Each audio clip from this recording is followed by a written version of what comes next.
यामिमां पुष्पितां वाचं प्रवदन्त्यविपश्चितः वेदवादरता पार्थ नान्यदस्तीति वादिनः कामात्मानः स्वर्गपराः जन्मकर्मफलप्रदाम् क्रियाविशेषबहुलां भोगैश्वर्यगतिं प्रति भोगैश्वर्यप्रसक्तानां दयापरुतचेतसां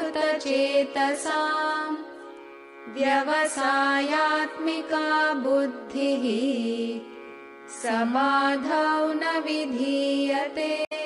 42. O Partha, the unwise who speak flowery words delight in the letter of the Vedas and say that there is nothing other than this. 43. They are full of desires, leading to rebirth as the fruit of action. They regard heaven as the highest and perform rituals to obtain enjoyment and lordship. 44. Those whose minds are carried away by extreme attachment to enjoyment and lordship lack the resolute intellect anchored in samadhi, absorption in Atman. So, in these 3 verses, he's talking about all of us. What are we doing? You know, as you read these words, you feel like saying, oh Krishna, how do you know me? This is exactly what we're doing. We swear by a particular god, a particular temple, we do perform the rituals, we go through every detail meticulously. But it's only the letter. There is no bhavana behind it. You don't even understand the purpose of the Vedas. And mind you, Vyasa is the one who codified the Vedas, and he has written the Bhagavad Gita. He is, in a way, slighting the Vedas. He's not really. What he's saying here is, you cannot hang on to just the letter and let go of the spirit. As Christ said, it is the letter killeth. It is the spirit that gives life. In anything, in any interaction with the world, there must be the spirit behind it. It's only when the spirit is there that you make an impact.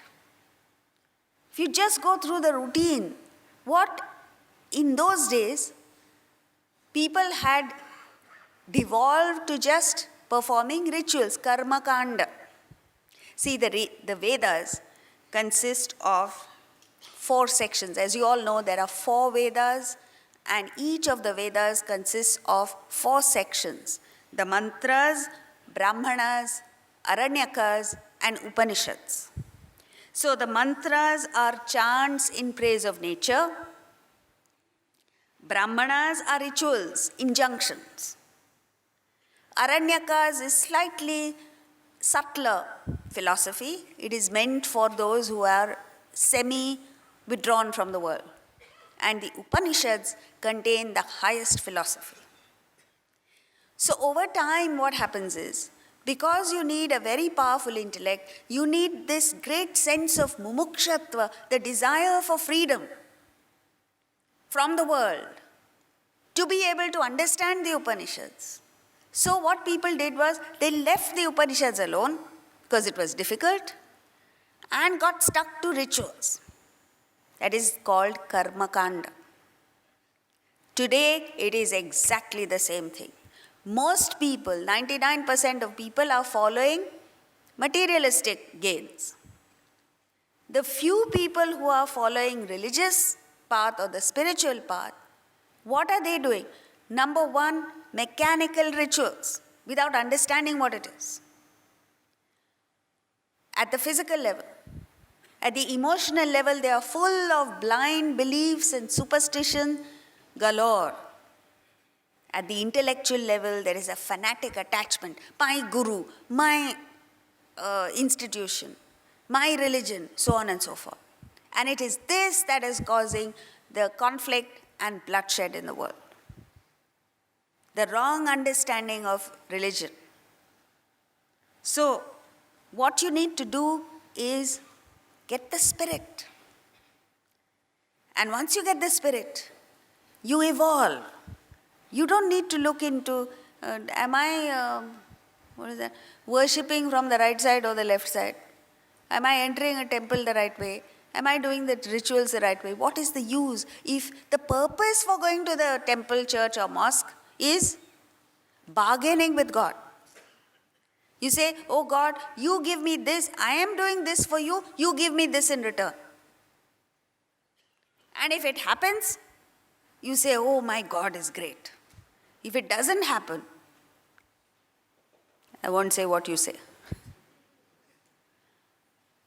Are you trading with God? Are you doing business with God? Are you negotiating with God? What is it?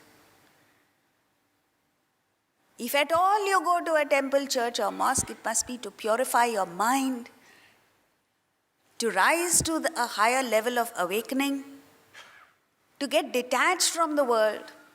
This is the purpose of a temple, church or mosque. That is why you take 3 pradakshinas around a temple. 1 pradakshina means I have risen above the body, next above the mind, third above the intellect. Then you come face to face with reality, which is the deity. But here, while you're taking the pradakshina, I don't know what calculations are going on in your mind.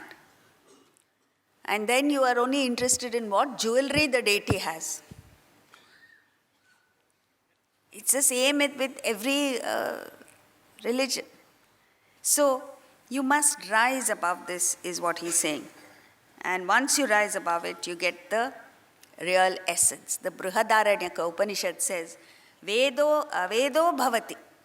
The Vedas become, which are the source of knowledge, become ignorance for people who are not tuned in, who don't understand the purpose of pursuing a spiritual path.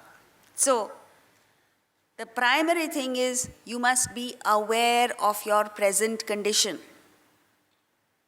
which is full of dukkha, sorrow, attachment. And the consequences of that, the fruit is that you cannot concentrate on anything, your mind is going all over the place.